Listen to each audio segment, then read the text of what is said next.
to the Dangerous Dawgs Show Live! Hosted by Dangerous Dog and Doug the Rock Dog! Who let the dogs out?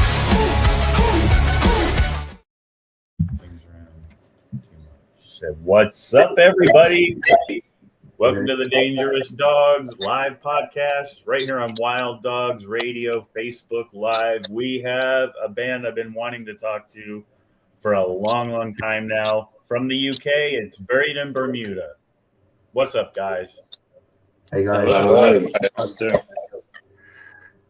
All right, so first of all, let's get to what a question I've had for a while now. Tell us about the name. Where did you guys come up with the name? Kyle. Yeah, I mean, it's I never know how to answer this question because it's just kind of like something I just came up with, and I just was like, it just sounded right. It just sounded good. The alliteration, I don't know. I don't really have a good answer for you, to be honest with you. But it was a hard sell to begin with, but in the end, I got my way. So. Oh, so there were other names thrown around then. Yeah. And in the end, we didn't like it because it was nothing to do with us. It was a bit emo sounding or buried, and a bit, with nothing to do with Bermuda, no links or anything. But in the end, yeah, it was the alliteration, the mystery of, is it death or is it searching for something? And we liked the logo, triangles, mental, and yeah, just got behind it. Definitely works. All right, so I probably should have started with this from the get-go. Why don't you guys go around, introduce who you are, what you do, and we'll start it that way. Nice. Which order are we in? I don't know which order we get. You go first, Alex. Right, well, yeah, I'm Alex. I'm the drummer and bringing the average age down in the band by quite a lot, seemingly. Cheers, mate. I'm Gilles. I was a guitarist, but someone nicked my job, so I'm just the vocalist now. And I'm seemingly bringing up the average age of the band. Yeah, thanks, mate. Yep. I'm Kale, the one who stole G's job at playing guitar. I attempt to play lead guitar with varying results. I'm Ben. I play bass. I probably put the average age right down the middle, so I'm the balanced one in the middle that does everything else apart from it as well, isn't it, right? Me and Carl right down the middle. Yeah, well, I'm slightly older than you, but yeah, I'm Kyle. I'm the rhythm guitarist. Yeah, I mean, me and G founded the band. So yeah. So how long have you guys been a band now? It's about 4 years, but when you guys first met us online, we've changed lineup a few times. So Carl and I survived from the start, and then I think Dave, you would have met briefly on hosts. He was our founding drummer, but that's 3.5, 4 years ago now. So as this kind of 5-piece, it's really only the start of this year. But yeah, like going forward, I'd say we've been strong on the scene for 2-3 years now. Yeah, I remember, I think it was either Wolves or Electric I played on my show first, and I was like hooked from the get-go. So love what you guys are doing. And I wanted you guys to tell the story, but tell us about this big award you guys just got recently. Ben? Yes, we've been working with an independent radio station over in the UK called Radio Wigwam, and they nominated us very kindly at the end of the year for 3 awards in their 9th annual Wigwam Awards. So they just go through all their independent artists that are on their roster and start nominating 10 sort of bands or artists for each category. So we got nominated for Best Hard Rock / Metal Act, Best Live Act, and Best Song of 2025. We came second in Best Live Act and Best Hard Rock and Metal, and then we won Best Song of 2025, which we were absolutely not expecting. Apparently, they get thousands of weekly submissions, so it's a great honour to have won that. Huge exposure for the song as well, and finally given it the sort of plaudits that it deserves, because it's a bit of a tearjerker, that one, and it's quite a fan favourite now. So it's good that it's got some momentum behind it, because it's quite a special one, that one. Well, congratulations. One of my favorites. Awesome. Thank you, Doug. Yeah, thank you. So you have an upcoming tour, which is extended. Can you tell us more about that? Anybody? Just pop right in. God, Jake.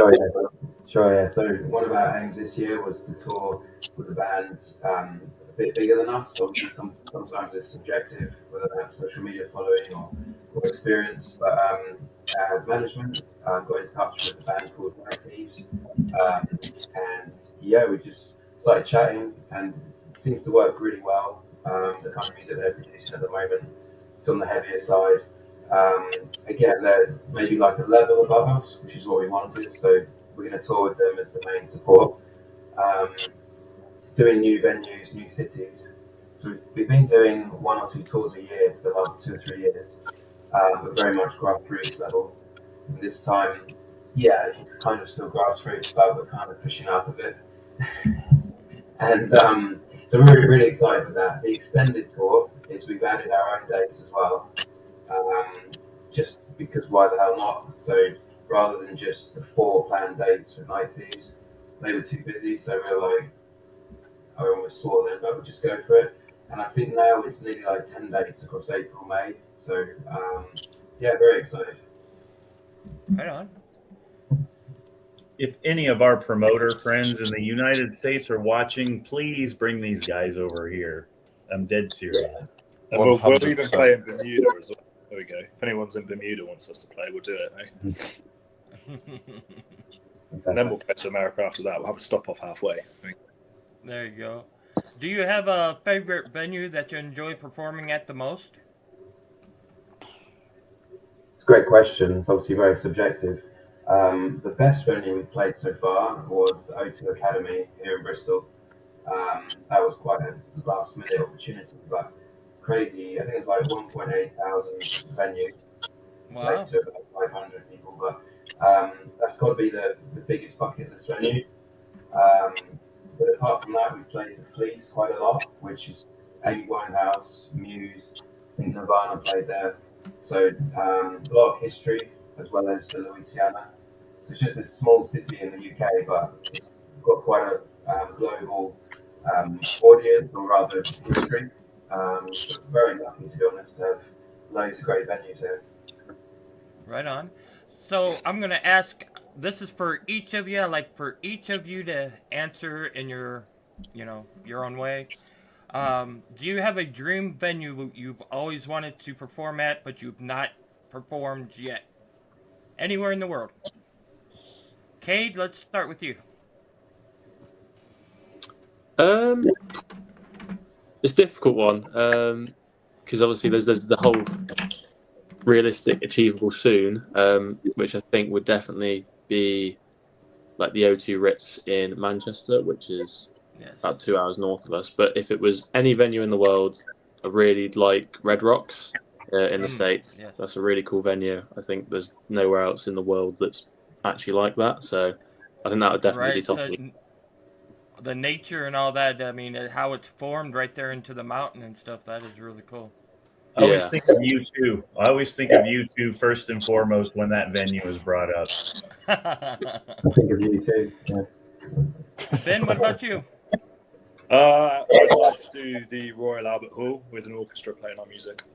Oh, wow. So 10 years ago, 10 years ago, saw Alterbridge play there, and we're all huge Alterbridge fans. And then with an orchestra, it was just it was like a religious experience, really. It was just something completely. You couldn't even really call it a sort of music gig. It was such a big thing.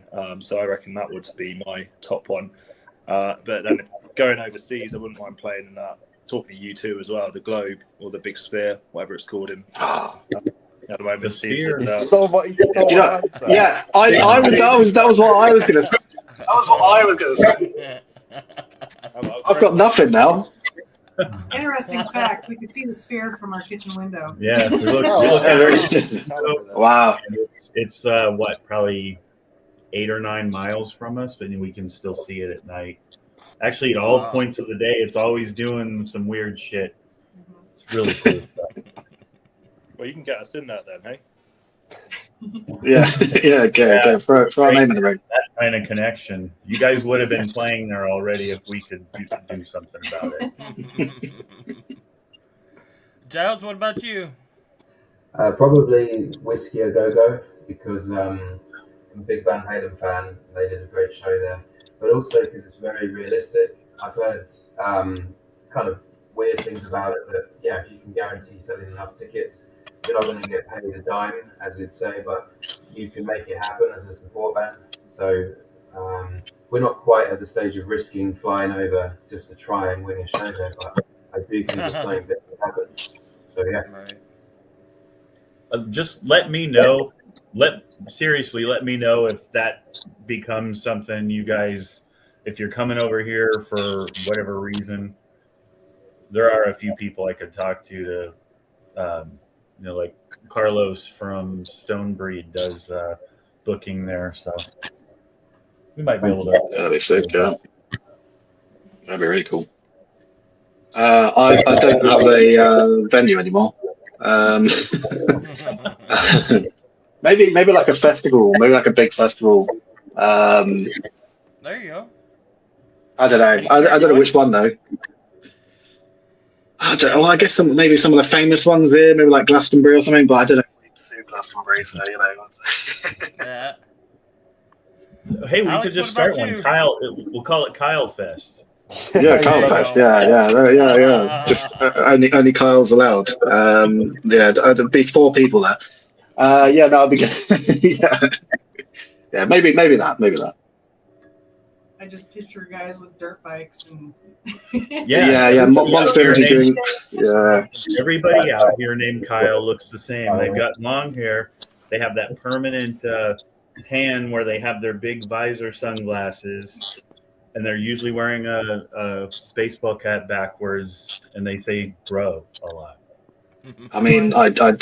I'm not fitting that stereotype at all, unfortunately. But yeah, maybe one day. Alex, what about you? Well, annoyingly, I was going to say the Sphere. Right. But if we're talking in England, again, it's got to be the Royal Albert Hall. But America, probably Madison Square Garden, I think. Yes. Yeah. So, what's it like going on tour today? Take us on a journey. Take us on a tour. What's it like going on tour? You don't want to know. Anybody can answer. Well, Alex and myself do the majority of the driving. G gets pissed. Kyle's tired, and we don't play shows. That's effectively what it is. And lots of food. Always lots of food. Yeah. So, does anybody like to play practical jokes on each other or anything like that? Do you have anything like that? We were Alex. a recording session in Brighton not too long ago, and somehow G managed to split his trousers. And then after that, we went to our management's Christmas do, and the whole time we were there, I was threatening to fully rip his trousers off. Not threatening. That was his best flirting as well. Yeah, I had to walk around with a big hole in the back. But Like you normally do. I think we're less pranks and more just downright like abusive to each other. Just like Kale's been in the band for like 5 minutes, but he's probably about to quit tomorrow because we're just bullying the shit out of him. He's the new blood, isn't he? He's new blood. So if he can weather that storm, he can weather all of it. There you go. So let me ask this. I mean, go ahead. This is probably, most people would consider it cliche, but when we meet bands, we obviously are really attracted to the sound. We like to know where it all comes from. So if you would each tell us like who your main musical influences were growing up, what got you into wanting to be in a band in the first place? I think I'll take the first. Musical influence for me, obvious one I think shared across most of the band is Alter Bridge. That's kind of like where we get a lot of our influences from sonically and musically. But where I may differ from the other band is I like a lot of like the progressive type music and gent especially. That's one of my favourite genres. So Periphery and Dream Theater up there as well in terms of musical influences for myself. Nice. Yeah, so go on, Carl, sorry. No, go on, you go first. You probably got a more eloquent answer than me. What I was just going to say is it's difficult naming your favourite bands or artists, and of course maybe just the people that directly relate to our formation of our sound in the band. So I suppose two separate questions. For me, yeah, I was like the lead guitarist when we founded the band, so I was just inspired by Van Halen and Darrell. Obviously, didn't get close with some of the players, but in terms of encouraging me to sit down and learn. So I picked up guitar very late, maybe like 4 years ago. So when we started the band, that's when I started guitar. So it was very late bloomer with that. In terms of singing, I think Miles Kennedy, who we've already mentioned with Alter Bridge, just trying to expand the range of singing. I honestly love like Mariah Carey, Celine Dion, all that, Whitney Houston, just because of their crazy range. So obviously, I'm not saying I can do that, but anything that is very melodic. So I've just listened to so much my whole life. But to stop the waffle, I think now I'm listening more to heavier stuff. So Gojira, Lamb of God, and I'm trying to expand my range of singing to a bit heavier style, kind of screams and growls, which is very difficult without ruining your throat or voice. So I think just getting that in my head, I'm quite good at imitating rather than necessarily having the right technique, but kind of slowly form my own style by listening to that stuff really. But I hope that made sense. Absolutely. So for you being a Van Halen fan, just a quick David Lee Roth or Sammy Hagar for Very you? difficult, isn't it? I think hands down for me, Hagar, in terms of almost everything except for just showmanship. Like obviously, David was incredible like that. I don't think he could sing very well. He wasn't a nice guy, whereas Sammy is such a nice guy. Incredible range, amazing singer. Um, but he wouldn't even have that job without David. So it is so difficult. They're like two different bands, Van Hagar, Van Halen. It is definitely two different identities there. But tell you what, I never got to see them with Roth, but seeing them twice in the late '80s with Hagar, he's a showman in his own right for sure. Absolutely. Who's going next? Ben, you were missing, so your turn. Yeah, my phone was about to die, so I had to quickly go get an extension cable so I can prop it up. Yeah, nothing like a bodge. So, like individually, as a sort of bass player, I suppose like Flea was growing up. I used to love the Red Hot Chili Peppers. As anyone that gets into bass probably says the same answer. Musically though, like on a songwriting perspective, and for me, it's like Soundgarden, Chris Cornell, that sort of style. Vocally as well, not that I sing lead or anything like that, but it's just his way of writing a melody was just next level. Also, like really into Prince, there's an old bit different. So I have a really eclectic range of music. Like I'll go from listening to Paul Simon to Slipknot within like sort of 2 minutes. So That's as popular as my playlist. it just all of that then sort of infiltrates my playing. So I just go through phases really. Currently into bands massively from Texas. I think they are Nothing More. Just their sound and their showmanship live is brilliant. Just and then obviously next week, well, I don't know if they said when I was away, we're going to see Alderbridge next week. I'll probably be like Alderbridge the next, my big thing at the moment. So it's kind of probably a bit hyper focus per dependent on my mood, but it's always Flea. It's always Flea in there.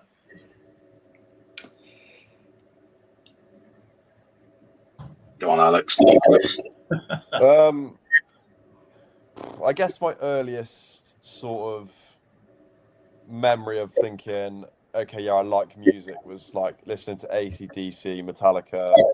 But then I think I'm trying to think of like a direct answer to what made me want to like be in a band, and I can't really, because I used to like go to like sort of folk festivals when I was younger. So I saw like Mumford & Sons when I was really young, and like, which obviously doesn't relate to this at all, but I guess just seeing people play on stage and getting the reaction that they did, regardless of the genre, made me want to do that. So AC/DC and Metallica got me into what I play, but I guess Mumford & Sons made me want to play it in front of people. That's really cool. Never admit that to anyone ever again, Alex. No, I'm not gonna. That's strictly for this. That's inside. It's a shame this is online.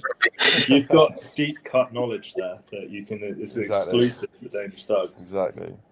Well, that's what's great about music. Is, it's about our vibes. It's about whatever moods, and we're not always going to listen to the same exact thing all the time. So you take bits and pieces of every little thing, and it makes you who you are. Yeah, for sure.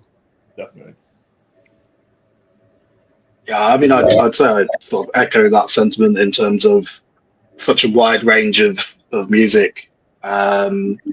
Not that I listen to a lot of music, actually, really, especially nowadays, but it's terrible. But yeah, I could definitely, similar to probably Ben, I guess Alex to some extent, going from something pretty heavy to, even like some cheesy 80s stuff, I don't know, yeah. But the thing is, like, for me, early doors, my parents listened to a lot of punk music and, Pantera and Metallica as well. Yeah, I mean, like, I had that pretty much from a pretty young age, really. Just like, yeah, pretty. I think heavy. I mean, it's probably not that heavy anymore, really. But yeah. And then I was kind of into emo music for quite a while. Like Funeral for a Friend, or I don't know about Both My Valentine. That's probably not emo. It's more metalcore, but. Yeah, just a range of stuff, really. But yeah, the problem for me with being in a band, I barely even touched guitar for about 10 years while I wasn't in a band. So it was like me playing guitar is, kind of intrinsically linked to being in a band, and it is riff writing. Writing riffs. That's all I really care about, really. So, but yeah, so. Yeah, I don't know where I was even going with that, to be honest. So what you're saying, Kyle, is you listen to only your own music and you're your own influence. Yes, I am my own influence. Is essentially, yeah. That is exactly what I'm trying to say. Yeah. It's spot on. It's good to inspire yourself. Yeah, I regularly inspire myself at all times. Yeah. If you can't inspire yourself, right? That's what that is literally on my my bio. So yeah. Well, I have a question for each one of you. What is the favorite your favorite song that you guys did together? Great question. Is that to play live or just like to? It's just the song that you guys play together that you love the most. I'm curious about, because Carol, you're new to the band, right? There we go. This is a time for you to show your true colours, son. I'd say it's between there's two songs that I really like playing live. One of which I had an input in the writing process, which is unreleased as of yet. Ibuprofen is really fun to play live, and obviously I was able to add my own touch to it, as it's the one I've had influence over when we were recording it. But one of the older ones, probably Torment. That's always really fun to play live. Always gets the crowd going, and yeah, that one's always a good time. Nice. Next yeah, victim. I our music's changed so much, well, quite a lot over 4 years. So it's quite difficult to compare them. But I'd say from the older songs, it would be Electric, just because it's 6-7 minutes long, quite a journey, and you can really get into it in different ways. Like there's a softer side, and then it gets a bit heavier at the end. But I think at the moment, my favourite is All That I Am, but we only play that live at the moment, so you wouldn't have heard it. But the song that Kale was just speaking about, I think it's going to come out in April, so we'll definitely let you know about that. We'll play it first. Nice, exclusive. We've done that here and there. We love doing that.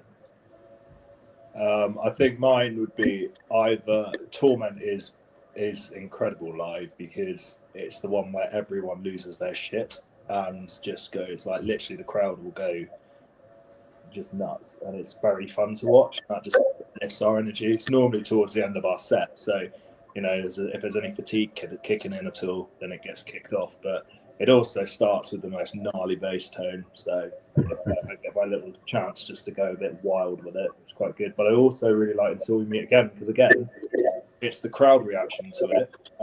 Complete opposite to Torment. You've got a few dieharders that know the words, that are there, arms out, singing, and you've got the other lot just crying their eyes out, and it just shows the power and emotion behind the song. So they are really the opposite end of our sort of spectrum in terms of our music. Torment's very heavy, very modern, whereas Until We Meet Again is much more emotional. I also really like the harmonies that G and I sort of do on Until We Meet Again. It's quite satisfying when you pull them off on a rare occasion. Hey? Nice. Go on, Alex. See, I think the one that's like the most fun to just play on the drums has to be Torment, just because it's the workout of the set. We put it at the end, and you get there and you think, "Fucking hell, I don't know if I've got this in the tank," but it always just comes out, and it's like, oh, the crowd always like Ben said, the crowd always love it. I don't think there's, since we started playing it, like probably nearly 18 months ago now. Correct me if I'm wrong, guys, but I think it's been that long now. Like every time we play it, just gets a great reaction. But then the boys are probably gonna laugh at me, but we had a song that we haven't played in probably about a year and a half. We had a song called Yours that didn't get released, and I honestly think it's a brilliant song, and it had the same sort of reaction as Until We Meet Again, because it's a bit of a lovey-dovey song, and I love it. That was one of his audition songs as well. Yeah. Yeah, me and my Schecter, and then it was like, some bar chords. I don't know what my favorite. It's like choosing between your children. Definitely Electric. No. I mean, yeah, I do love Electric. I think Electric's probably the more well-known song that is. Whenever we play a Bristol gig, it's like we've got to play Electric, because it's the one that everyone seems to know, or kind of got. I'm not gonna say put us on the map, but I just think that song kind of. I don't know. A lot of people liked it, so yeah. And I think it was the start of the newer sound as such as well, in terms of direction for the band. So yeah, for me, that's up there. Nice. Is that everybody? Yeah, That's everybody. They're not a talkative bunch. Well, I want to talk more about certain songs. Let's start with this one. Break the System isn't the system already broken? I believe the question should be, how do we repair the system? Please, anybody, give the story behind the song and who wrote the song. It's a great question, isn't it? That's really good. Yeah. Well, our next research is called ibuprofen. That gives the answer on how we're going to repair the system. Yeah. Drugs. A lot of that songs are sensitive, so Although, yeah, I was going to say between you and us, but it's live, isn't it? But there's definitely political tones to it, of course. But we never go directly in with politics. Same with Take Back Our Lives. It's very interpretive. So it could be about your personal situation at home, with your family. But yeah, I mean, so I think with this one, I think I wrote most of the lyrics. I can't quite remember, to be honest. But I kind of think I had the global situation in mind. We're not a punk band at all, but it was very much independence, freedom to think. What do you call it? Freedom to speak. And at the time, and as is now, there's a lot of oppression. So yeah, it was kind of I wouldn't say hidden statement because we're not embarrassed by it, but because we're not a punk band, we're asking the listeners to think between the lines and see if it kind of strikes a chord with their own lives. Really. Right. Yeah, I think that's what you said at the end was a good point there, is we leave like the interpretation so that it's not like, okay, this song means exactly this narrow thing that doesn't resonate with me. It lets then people that, like you said, that if their home life isn't too great, Break the System, like it could relate to them. Or if they hate their job, Break the System could relate to that. Like it's literally whatever you want it to be, really. Right. Brilliant. Yeah, and I would say the hook for the song "Why Don't You Listen, Break the System" was kind of like it just fit in. When I basically wrote the riff, it just sounded right, and to some extent, yeah, sort of built around that.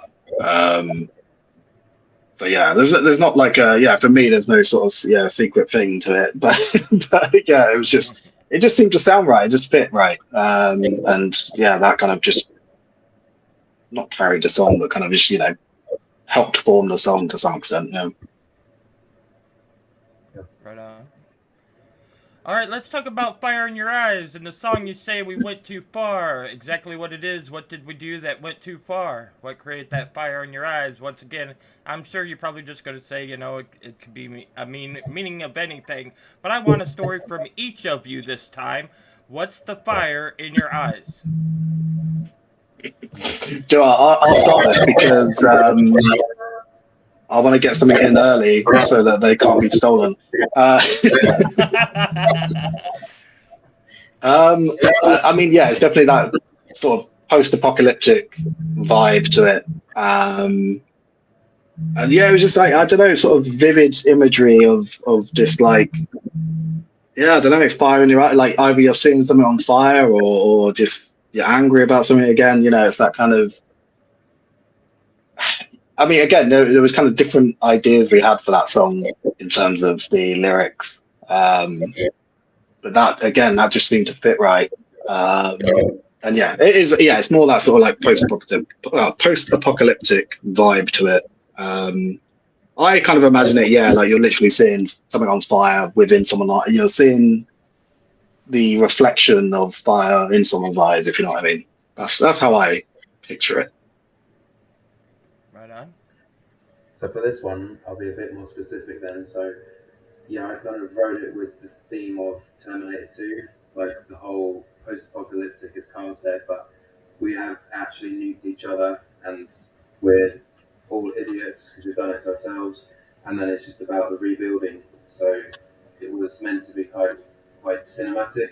So it's actually happened, and then we just have to rebuild. So I suppose quite depressing, quite realistic, and then always with a shred of hope in our music because we're not that emo or gothic. But yeah, that one, I'll be honest, was a bit more specific, as if it was a movie. Yeah, I did some artwork for we released a T-shirt specific to it, and it was very like Fallout, Red Dead sort of vibes. That sort of very bright sort of colours. Like, is it the fire reflection obviously in the eye? But anyone could take it. We might be saying it is what you interpret. It could be football hooliganism or something. They've gone too far. Set fires. It don't have to be war. You just listen to it and interpret it in your own sort of way. And like I said, it could be as Alex said, someone listened to it and actually, no, I overstepped the line in my own life. I've gone too far, sort of thing. That rage has taken through me. I just need to take little moments to sort of stand back and reassess and sort of understand what I've done here. Right on. Um, Alex Kale? Yeah, so earlier Ben mentioned that me and him do most of the driving, and there was this is going somewhere, right? This is, but there was one gig where we were quite lucky. We were staying just down the road from the gig, so we could play it. We didn't have to drive, so I had quite a few drinks, and I did indeed go too far and lose control of myself. Yeah, Yeah. as we all heard at 3 o'clock in the morning. I don't really have the cool meaning behind it because I wasn't in the band when it was written, but I'd say from obviously after joining the band, playing live and stuff, I'd lean into the post-apocalyptic, like have we gone too far? Like we've fucked everything up and trying to like come to terms with that. I feel like the song builds in a way of like throughout the song definitely builds into that kind of starts off quiet and then the last kind of, I mean, the solo onwards is just balls to the wall kind of. Yeah, we've done it. So I'd lean to the side of it, definitely. Well, thank you for answering my questions. I appreciate it. That's all the questions I got. Doug, it's all yours, brother. So let everybody know. I mean, I know it's easy to say, well, we're on all streaming platforms and you can find us on socials, but specifically tell everyone that doesn't know who you are yet where they can find you all over the place. Nice. Our main platform is Instagram these days, but kind of coincides with Facebook. We're really doing our best, we promise, on TikTok, so we do have a presence on there. We do keep our website updated weekly, and the shows are all updated with ticket links. I'd say the best way to slide in is Instagram DMs. Always active on that. And we're still old school. We still have email things. So if any promoters or radio shows, obviously not competitors to you, but if anyone wants to get in touch, it's usually just email is good. We do have And all of management. them are just buried in Bermuda. So whether it's on Instagram, Spotify, everything's buried in Bermuda. That's probably a key thing that G's missed out there. Is that we're not Bermuda buried or anything like that. We are just buried in Bermuda and everything. So pretty easy to find and pretty responsive. We're also in the slide information below. So I wanted to bring up some other bands that I've also taken a huge liking to that I think you guys are all connected with. Dead Rubber Dolls. Obviously, we all love Gypsy Pistoleros and Second Cities. So you guys have done shows with all those guys? We played with Dead Rubber Dolls quite a few times. We played the O2 with them. So our biggest show, that was shared with them. And then we also played at the Louisiana on their headline show. The Gypsy Pistoleros, we haven't played with them, but we did play like the night after them at the same venue, the Electric Banana in Western-super-Mare. So we're definitely on the same circuit, but we haven't actually crossed paths on the same stage yet. It'd be great to see. Get us playing Madison Square Garden together and then. Yeah. And Dead Rubber Dolls. How did you get in touch with Dead Rubber Dolls again? Because it's so it's small city, Bristol, and you're based all the way over there. Was that just kind of luck, or because they're like just down the road from us? It was just completely by chance. See, I a lot of people that do radio do mainly submissions, but I actually throughout the whole week will look on socials, finding new bands I've never heard, and I just kind of found them, and I think I had been playing you guys first, and then there was I think one of the members had mentioned knowing you guys, so just kind of by chance. That's fantastic. As they say, small world. Very small. The Las Vegas road. I don't know the name of the road, but I'm I'm going to be in Crested Boots next week, which is about 5 hours up from Denver, but that's on the same road to Las Vegas. But I think it's like 5 hour drive. But It's I'll be kind a of lot closer to you. It's probably the 15th. Well, it's kind of funny because actually next week we'll be starting our move to Tucson, Arizona. So that's even closer, I believe. Beautiful. Well, on a serious note, if we could get 3 or 4 shows put together in some kind of radius, we would definitely consider coming out. But obviously, to at our own expense, kind of thing. But we would need 2, 3, 4 shows for us to kind of like consider. But it's something that we want to do, but we haven't done Europe yet, so maybe it makes more sense to do a show more local. But we just want a good time, really. So we're definitely open to it. Let's definitely keep in touch on that kind of stuff because I would love to help make that happen. It's very kind. Thank you. Thanks, man. Well, where can people go now to see you live? Do you have any upcoming shows? Yeah, our next show is in a couple of weeks at the Cobblestones in Bridgewater. I don't know if that means much to you, but it's about just under an hour away from Bristol, so southwest England. So quite big bands play there now, mainly heavy bands. But that's our next headliner. And then we've got a couple of shows before the tour, which is going to be pretty full on for about 6 weeks. In April and May. Yeah. All of which are on I our wish we social could do medias and on our website. Buried in Bermuda, on everything. You can find us. I'll scroll them down there. Any last words y'all like to say? Any shout outs or endorsements or anything like that? That's threatening. Any last words? Yeah. I just say if there's any other bands you want to get connected through, like just hit us up. We've got loads of people we could recommend. Just in the Bristol music scene, we've got we could probably name a couple right now that we all think are going to be doing big things. But obviously, it's not fair to do that and not do the other ones. So we could definitely, if there's people you want to find, we'd be more than happy to sort of provide and help our fellow Bristolians get across the pond, so to speak. That'd actually be great if we could maybe put together a playlist and dedicate an hour-long show to that area. That's what we love to do. It's all about regions and everyone's local scene. So that'd be great. Yeah, Bristol is a very saturated, heavy music scene, kind of area. So yeah, it's definitely got that in spades. Yeah. Definitely. Right on. I think Bristol tries to be the Seattle of the 90s at the moment. Like everyone's just trying to explode out of there. But with less grunge at the moment, it's more metal and the scene in Bristol is very folky or very metal. There's not really an in between at the moment. Or drum and bass. And what? Sorry, Alex. Or drum and bass. Or drum and bass, yeah. But that goes over my head. So unless it's proper drum and bass, but it's so it's very good for us at the moment that it's so metal is so popular.